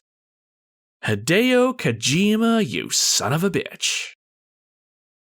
I have a lot of other awesome memories of this game growing up too. A few of them involve the game's many boss battles with the members of Foxhound. From a writing perspective, while the game's characters weren't super deep, they had just enough personality and nuance to them that they were immediately likable and sometimes relatable. Revolver Ocelot, who uses a Western-style six-shooter as his firearm of choice, was pretty fun to battle. As a character, I always found him intriguing, and he always seemed like he knew something that we didn't. I wouldn't know how true that was until the very end of the game. His boss battle that takes place fairly early on in the game is pretty standard, but it's a good old-fashioned gun battle. The middle of the room is booby-trapped with C4, so you have to run around the outside while trying to hit Ocelot with your very own gun. Revolvers are nice weapons, but their reload time is horrendously slow. All you need to do is use that to your advantage, and the battle is easily won. The back and forth banter is pretty fun in this battle as well. I remember my stepdad laughing a little out loud when Ocelot dropped this gem. I love to reload during a battle. There's nothing like the feeling of slamming a long silver bullet into a well-greased chamber. In the interest of time, I'm not going to get into detail regarding most of the boss encounters, but I will say all of them were unique and required a specific tactic or strategy in order to see yourself the winner. You can call Campbell on your codec during each battle, and Naomi will give you some pretty decent background information on your opponents, as well as some battle tactics, which I thought was pretty cool. But of all the boss battles that you have in this game, I wanted to make sure that I talked about a few that were my absolute favorites. I think what makes Metal Gear Solid so special is how the game's stories and characters were written. There's a lot of fantastical things going on with the plot, and there are some characters that, in normal circumstances, you'd question their existence and purpose. But when a cyborg ninja, yes, I said ninja, of all things, makes his appearance and promptly cuts off Revolver Ocelot's hand, do you question it? No, you do not. You just accept it as reality and file it away as one of those, just another thing that is happening in this game. When the ninja makes his appearance, he's cloaked in a type of stealth camouflage that makes him nearly invisible to the naked eye. It's creepy, a little unnerving, and a little scary, not gonna lie. What's more unsettling about the whole thing is the ninja seems to know Snake, and while you as the player would have no idea who this person is, it's enough to rattle Snake to the core once his identity is actually revealed. When you do finally catch up to the ninja, it's when you're on your way to meet up with Hal Emmerich, otherwise known as Otacon. As you approach his lab, Snake hesitates a moment when he hears gunfire and screams coming from the area up ahead. As we move forward, we're shown a scene that veterans of Metal Gear Solid probably have seared into their memory. On screen, we see flashes of the carnage. Multiple bodies litter the floor, blood splattered everywhere, even on the ceiling. What on earth could have caused this? Then Snake says what most of us come to realize. It looks like they were cut by some type of blade. When we get back control, the mood is immediately dark and foreboding. We can hear an almost ghostly yet machine-like chant. We notice our radar is jammed, and it seems to make the narrow hallway even more claustrophobic. I don't know about some of you who played this game before, but as a kid, I was absolutely on edge here. Dare I say, even a little scared. As you move forward, a guard comes around the corner and tells us it was a ghost, before falling to the ground and bleeding out, a pool of blood growing out underneath him. Whatever was going on was just up ahead, and all we could do was face it. When we finally rounded the corner, we see the body of a guard seemingly floating in the air, twitching in pain. In a flash, the body is whipped to the ground and the cyborg ninja appears. Shit, it's him. We watch as he walks into Otacon's lab, and then we steel ourselves. We have to secure the doctor, and if that means battling the ninja, then so be it. When we move into the lab, Snake confronts the ninja. When Otacon sees the stealth camouflaged individual coming towards him, he does what any sensible person would do, and he takes a hot steaming piss in his pants. I always thought that was humorous. Anyway, after a brief exchange between the ninja and Snake, the confrontation begins. The ninja looks right at Snake and says to him, "Now, make me feel it. Make me feel alive again." We're given control of Snake, and the first thing most of us will probably do is pump this guy full of lead. Using the FAMAS, an assault rifle that we come across, we unload on the ninja. But just like something out of the Matrix, he uses his katana blade and deflects all incoming bullets. Absolutely unreal. Other weapons are equally as useless, and the ninja just taunts us. "Snake, you can't defeat me with a weapon like that." But then it hits us. It's not so much a taunt as it is a hint. We need to fight the ninja barehanded. If we unequip our weapon and lay a 3-hit punch-kick combo on him, he'll take some damage. That's how we need to bring this guy down. So the table has been set. This is a bare-knuckle fight to the death. After another successful pummeling, the ninja approves and puts his sword away. "Good. Now we can fight as warriors. Hand to hand. It is the basis of all combat. Only a fool trusts his life to a weapon." This entire fight is just incredible to me. There's no evasion mechanics or anything like that, so the fight can feel a bit clunky when you're trying to move around and looking to find an opening to attack, but as the fight goes on, you'll notice attack patterns from the ninja, and you'll start to be able to exploit them and attack when the ninja leaves himself open. But what makes this fight even more incredible, at least to me, is how the ninja reacts as you damage him. The ninja seems to like it, and he wants more of it. That's good, Snake. While that all just seems really strange, it just made me curious as to who this person really was. Near the middle of the fight, the ninja will start to take a knee. It's very clear that you're wearing him down, but the ninja continues to ask for more. Hurt me more! Just what the hell is up with this guy? There was finally a point where the ninja says something that made me think that he really does know Snake from somewhere. Do you remember, Snake? The feel of battle? The clashing of bone and sinew? Who could this person be? Why is he taking pleasure in all this pain? More! Why did my mom have to walk in right at that specific part? That's it. I remember that punch. The fight is almost over, and even as a kid, I had always wondered what was happening. It didn't feel like I was fighting a boss anymore. I wasn't so focused on defeating the enemy. I started feeling a little bad for beating on this guy. I've been waiting for this pain. But if this guy wants me to continually beat the shit out of him, I will gladly comply. So when the battle ends and after a quick exchange, Snake realizes who the ninja is. Gray Fox. Who the hell is Gray Fox? Well, if you happen to somehow play the first 2 Metal Gear games in Japan at the time, you would know.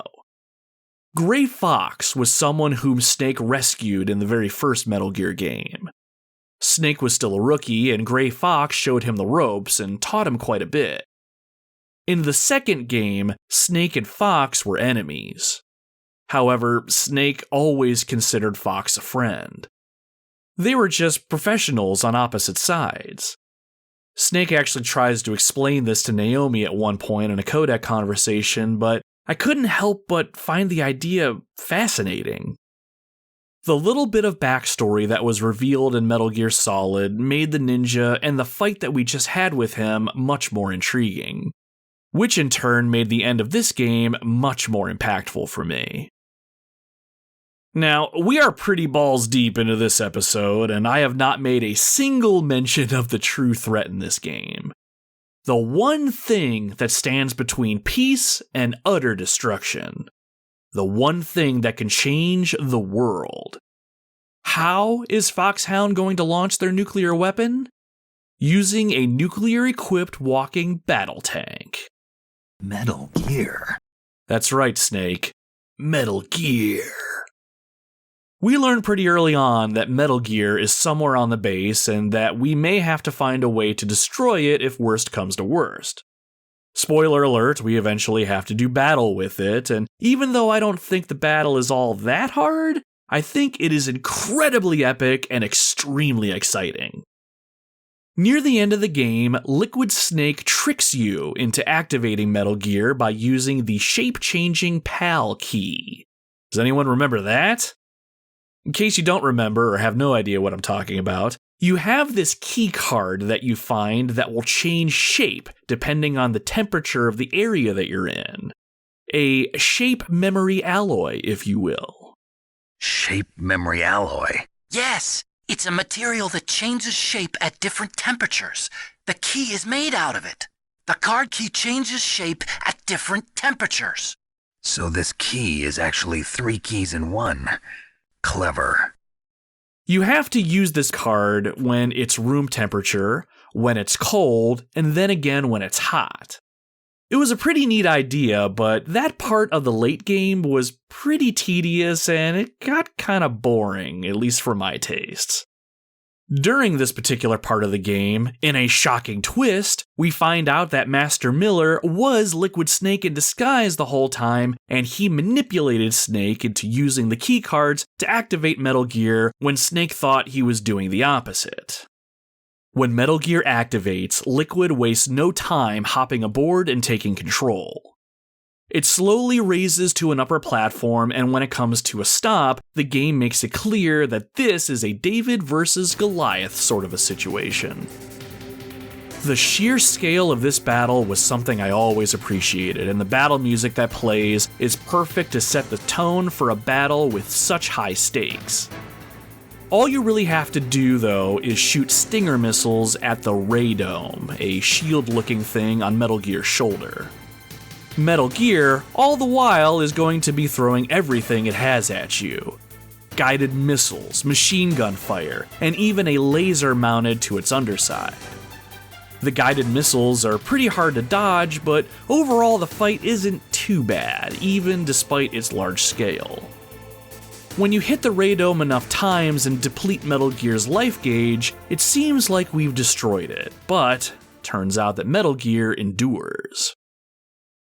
Before we get the chance to launch another offensive, Liquid closes the gap and prepares to stomp on Snake and make him into a fine paste.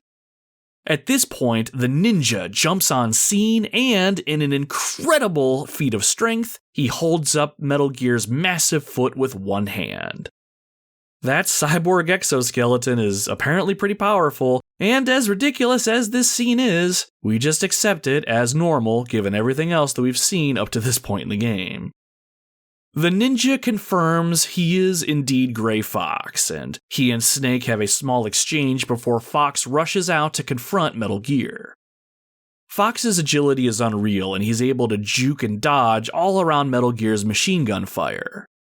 We'll also notice that Fox has a sort of laser gun attached to his right arm now, because his story is already going full on anime at this point, we may as well just fucking go with it. While jumping in the air, Liquid is able to nail Fox with Metal Gear's belly laser, and Fox's left arm is severed. But Fox continues to push forward.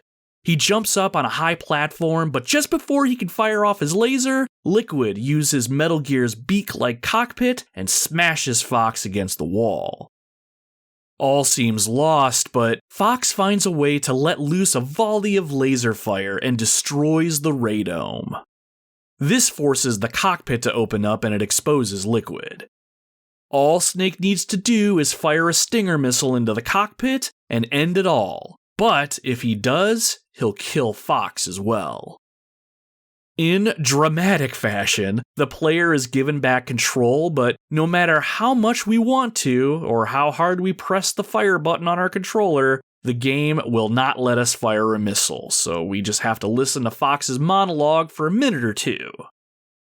It's all pretty cheesy, not gonna lie, but it really is all well put together, and everyone's voice actor was just at the top of their game here. While I'm not vested in Fox as much as Snake is, these next few moments can sort of be kind of heart-wrenching. Liquid pulls Fox off the high ledge and down to the floor and proceeds to step on him. He's not killed just yet, but Liquid, the nice guy that he is, allows Fox one final farewell.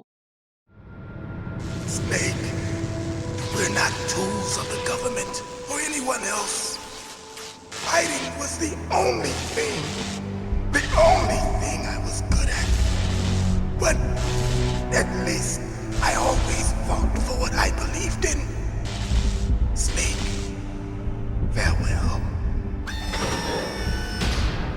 Liquid raises Metal Gear's massive foot before delivering the killing blow, and once he delivers it, Metal Gear roars like an inhuman beast.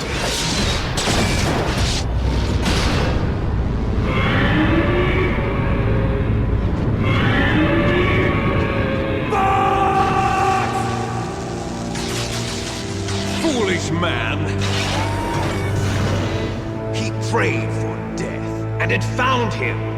You see, you can't protect anyone, not even yourself. Die!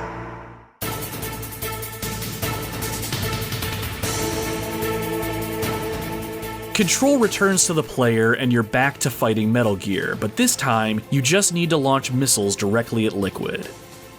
It should be a fairly easy victory, but I'll caution you. If you die here, you'll have to fight Metal Gear again from the very beginning, and not all the cutscenes that you just experienced are skippable. Ask me how I know that. In any case, when you bring Liquid down and destroy Metal Gear once and for all, you're treated with a ton of dialogue as Liquid spills the beans to Snake regarding his origins, and then you're forced to fight Liquid barehanded on top of Metal Gear. I have to say, while I appreciate the epicness of this moment in particular, the actual fight is kinda so-so. Plus, you have a time limit. I don't mind time limits if they make a sort of story sense, but there is no reason whatsoever to have a time limit on this specific fight. Really, it does absolutely nothing for the gameplay experience. Sure, time limits add stress, but if you repeatedly fail your objective, it's no longer a stressor and more of a point of annoyance. Time limits should exist purely to enhance the moment, and not be used to cut it short if the player isn't skilled enough or fast enough to do the thing that the developers wanted them to do. The very, very last part of Metal Gear Solid is actually a time segment, but we'll end the show talking about that and how it was actually done well. Now, this episode is going pretty long, just as I expected, but I could drone on about Metal Gear Solid forever. So many things I haven't talked about or mentioned, it's almost criminal. But if there's one thing we need to absolutely dive into before this episode is over, it's that epic boss fight with Psycho Mantis. Now, whether or not you've played Metal Gear Solid before, there's a decent chance that if you're remotely into video games, you might have heard about this fight and why it is, without a doubt, the most memorable boss fight in all of gaming. You fight Mantis about halfway through the game, and he's Foxhound's psychic.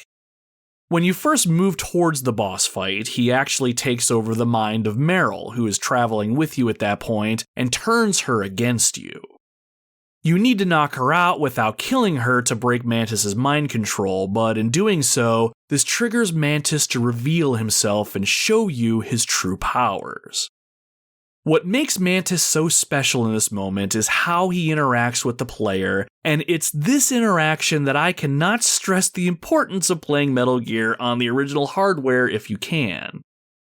Mantis is going to screw with you a little bit in this moment, and it is absolutely the most wonderful thing that you'll experience in this entire game.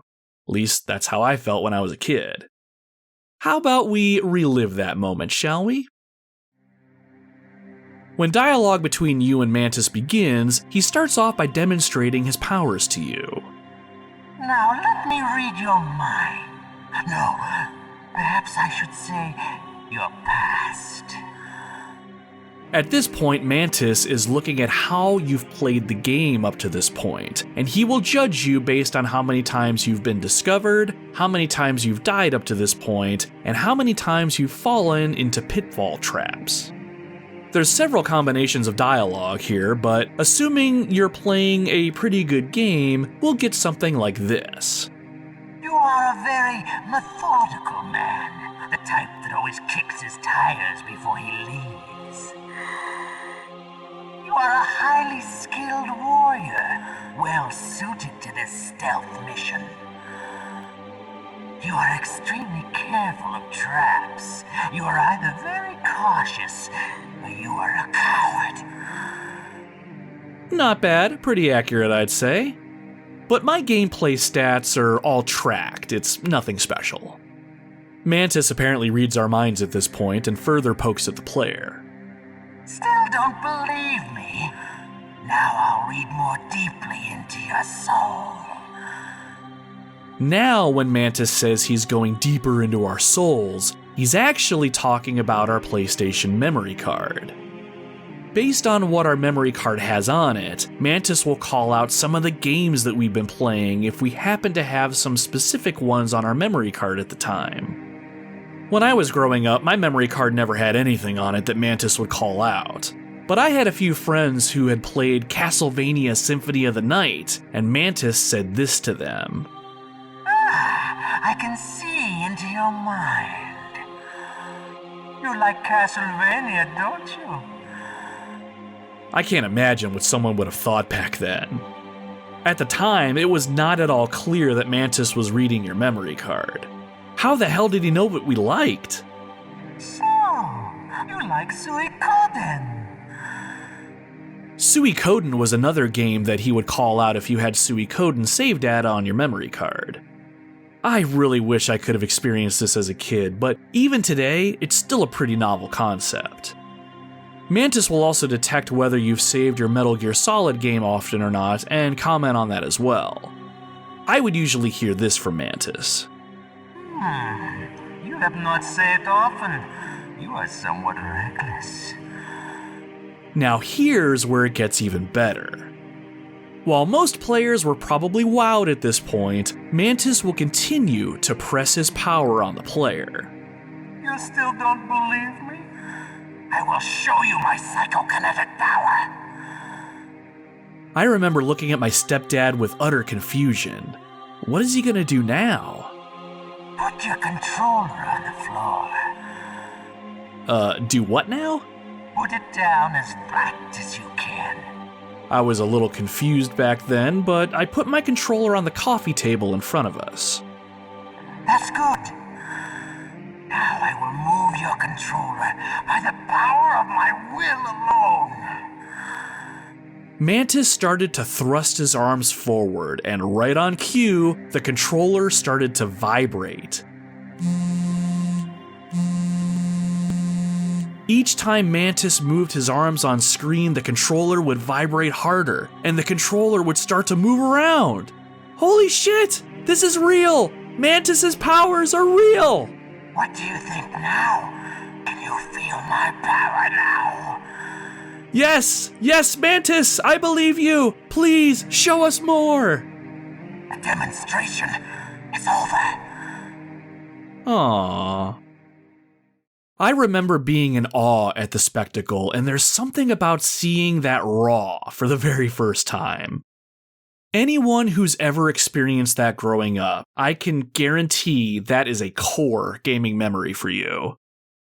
My dad and I were stunned at this innovative way to pull the player into the experience. It was such a great use of tech, and looking back on it now, even with all the technological advances that we've made today, nothing will top the time Mantis moved my controller with his will alone. But it doesn't end there. When the battle begins, we find out quickly that Mantis will continue to read our minds somehow. Any attack we throw at him, he's able to dodge in the blink of an eye. It's almost incredible to watch, but after a while, you start to panic. How exactly is this happening? We've got no chance against him at this rate. We can call the Colonel and Naomi on the codec and get some advice, but nothing seems to be valuable. At one point, the Colonel tells us to clear our minds and be a blank slate. Yeah, take it from me, that doesn't work either. I tried to think of nothing, and it did nothing. But if you find yourself dying in this battle several times, or you continue to call Campbell enough times, he starts to slowly figure things out. He's using his psychic ability to read your controller's moves. That's how he's evading your attack. You've got to do something so he can't read your controller's moves. Think. There must be some way. I remember racking my brain trying to figure out how to get Mantis from reading my controller, but I was just too dumbfounded to work anything out. But finally, Campbell lets you know exactly what you need to do. I've got it. Use the controller port. Plug your controller into controller port 2. If you do that, he won't be able to read your mind. Of course! Why didn't I think of that? Because I would never have thought of that. Once Campbell said this, I ran over to our PlayStation and swapped our controller from port 1 to port 2. As soon as I got back into the game and fired on Mantis, I smiled as soon as I saw that he took some damage. Mantis even cried out in confusion because he couldn't read our minds anymore. In the heat of battle, I was more focused on beating Mantis, but when the battle was over and I had a moment to process what had just happened, I realized that what I had just done would undoubtedly live on as one of the most creative ways for a gaming console to impact gameplay ever. Even if your second controller port didn't work for some reason, the developers had a way to still have the player win the fight by having you destroy a couple of statues in the room that you were in, but this right here was it. You can look at all the advances in gaming hardware like the DualShock controller itself, the N64 Rumble Pack, the DualSense PS5 controller, cameras, Xbox Kinect motion capture system. Nothing will top the time that you stopped a psychic soldier from reading your mind by switching your controller to the other port. As we start to wind things down, there are still a lot of things that can be said about Metal Gear Solid. It's a big reason why this game continues to be as well known as it is today. For me though, I'll never forget how this game made me feel. When I was younger, I'll admit some of the story elements and thematic elements were completely lost on me, but when I replayed this game recently, I found myself still emotionally attached to the story, but also feeling a sort of rush when I was playing through certain areas of the game. This is mostly thanks to the mostly amazing boss battles, calling out specifically the fight with the ninja, Metal Gear itself, and even the Hind helicopter, which I didn't even get a chance to talk about. But what always gets me is the very end of the game. You've defeated Liquid Snake and you need to evacuate the facility because the US government has decided that it's just going to drop a bomb and just obliterate Shadow Moses Island and cover up everything that's happened. When the story is near its conclusion, you finally learned everything behind the mission that you were sent on. The government was hoping to send in Snake to secure Metal Gear undamaged for themselves. And to do that, they infected Snake with a virus that was genetically engineered to kill specific people, namely the members of Foxhound, the hostages, and anyone involved in this operation. People have been dying all around you left and right, and you can't figure out why that is. But once it was revealed that you were just a pawn in this entire game, you can't help but feel a sense of frustration, but you also feel a sense of resolve when it comes to finally ending things. The game ends with the stereotypical self-destruct type of ending. You have a 10-minute timer and you need to evacuate the facility before the government drops bombs and obliterates everything. You find a truck and either Meryl or Otacon will drive it depending on who's with you at that point in the story. Snake takes up a machine gun on the back of the truck and you have to shoot any guards or obstacles in your path in order for you to move forward. It can be pretty hard lining up shots since you're in the third-person view, but you can hold down the first-person view button and fire at the same time here. The game doesn't tell you this, so if you've never known that, you are welcome. But regardless of how this part of the game controls, I always find it exhilarating. The music that plays here is just perfect. It's exciting, it's thrilling, and you can't help but just get lost in the whole experience. That's how it is for me, at least. Eventually, you'll kill enough guards and blow past a few checkpoints, and you'll think that you're home free. But somehow, Liquid is still alive and he's gunning for you, speeding after you in a vehicle of his own.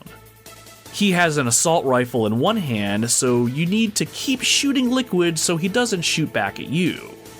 All the while, the timer that marks your destruction is counting down. The camera angles change, Liquid tries ramming your vehicle, and eventually, near the end, you're both just trading bullets back and forth, hoping and praying that you have enough health to survive. Finally, you reach the end of the tunnel and daylight appears. However, you and Liquid crash into each other and the screen goes white. Now, while I'm personally not a fan of the escape before everything blows up ending, this particular ending was really well done. What I liked most about it, when I look back on it, is the fact that the 10-minute timer actually does nothing when it expires. While there is a story reason for this, Colonel Campbell was able to call off the strike, I like that the timer existed just to make the segment a little bit more exciting, and there was no real danger of you running out of time and having to play that section over and risk being pulled out of the immersion. How many times did you die in other games due to a timer running out, and once you replayed it, that tense section was now just an annoyance? I really appreciated how they ended off Metal Gear Solid, and it was just a little thing I wanted to mention.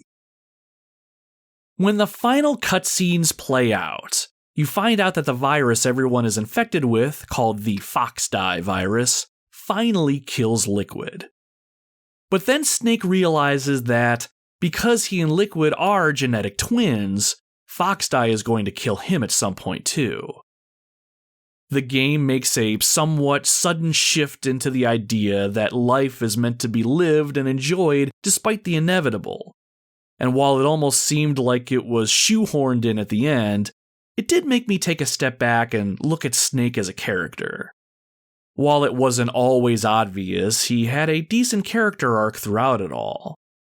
He started off as a cold and efficient killer because it's all he ever really knew. Just a man who lived in the moment and got the job done no matter what it took. Over time and over many conversations with his support team and with Otacon and even with Meryl, Snake starts to open up and see that there's more to life than just the mission. What I'll always remember about Metal Gear Solid is how the game made me want to put it down when I was done and actually go outside. That sounds like a joke, but I absolutely mean that. The ending was so well done, and the scenery was done up here masterfully as well.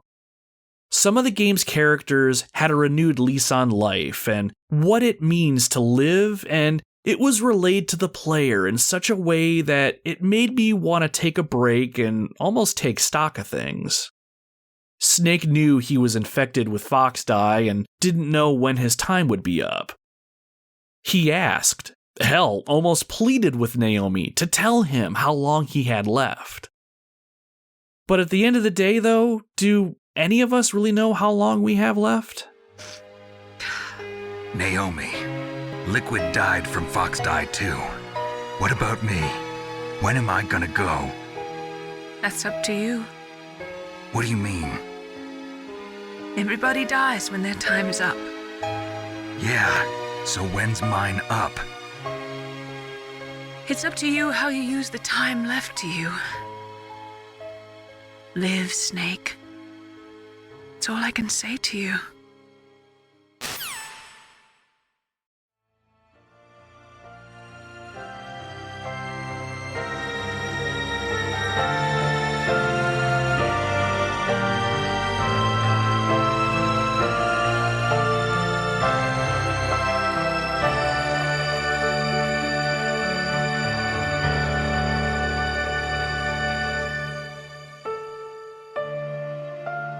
And that brings us to the end of another trek into the gaming wildlands, my friends.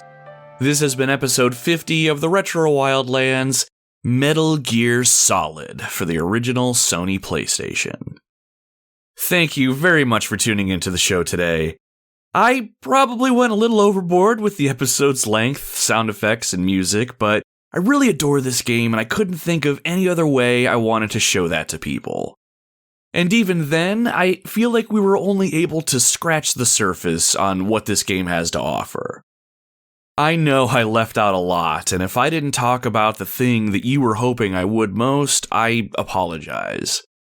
There's just so much here, and there's so much to this game that I'm really happy with what we were able to squeeze in today, but I do encourage you to go back and play this game if you haven't before, and re-experience those things that mean a lot to you.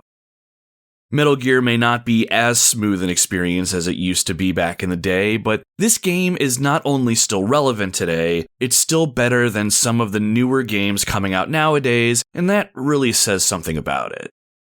I had a great time replaying this game, and there's certainly a lot here if you want to get lost in a pretty good story. Just be warned, however, the further you dive deep into this game and then go deeper into the other entries in the Metal Gear Solid series, the more convoluted the story becomes, so just use some caution. Go too far and you'll start saying things like lolly lule lo, and it's all downhill from there. Still, if you have a chance, give Metal Gear Solid some of your time. Whether you've played it before or you just heard me spoil the shit out of it, it's still well worth your time. If you like the show today and you want to show it and myself some support, please consider subscribing to the podcast on your preferred podcasting platform.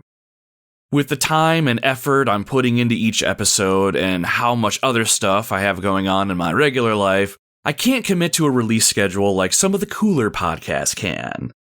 I write, record, edit, and post shows whenever I'm able to, so subscribing to the show will make sure that you're notified the moment something new pops up. Now, if you really like the show and want to help me spread the word, you can either tell your friends about the Retro Wildlands, or I would appreciate it if you could give us a good review. Spotify allows you to give a star rating, which is awesome, but platforms like iTunes, Podchaser, and Podbean, the platform that I use to host the show, will let you leave a written review. If you have a spare moment, let me know your thoughts. Good reviews will help circulate the show around, and I'd love to hear from you if you've had a good time hanging out with me. But please, do not feel obligated to do so. At the end of the day, and I say this at the end of every episode, which means I mean it, I'm just glad that you've spent your time with me and listened to my show. It means more to me than you'll ever know. So, what's coming up next? I keep finding myself going back to games on the original Nintendo that I've been meaning to get to. While there's plenty of good ones that I still need to get to, like Bionic Commando, Dr. Mario, Punch-Out, and Battletoads, I keep getting pulled towards games that I vaguely remember from my youth. One such game is one that I've been playing a bit here and there, and there's a good chance it or one of the games I just mentioned above will be next on the show. If you don't already, be sure to follow the podcast on social media. As soon as I settle on what's next, social media is where you'll find out. I hope you can join us next time when we saddle up and head into the gaming wildlands for our next adventure. There's plenty of games to play, but the more I think about it, I can't help but want to scratch an itch that I have lately. I feel the need for speed. Until then, my friends, my name is Nomad, and you can find me roaming the retro wildlands.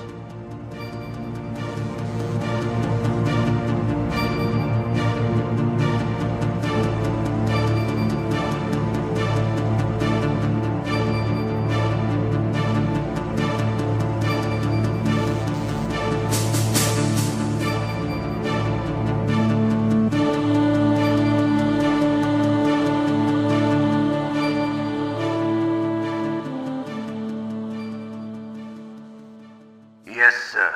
The entire unit was wiped out. Those two are still alive. The Vector? Yes, sir. Fox Dive should become activated soon. Right on schedule.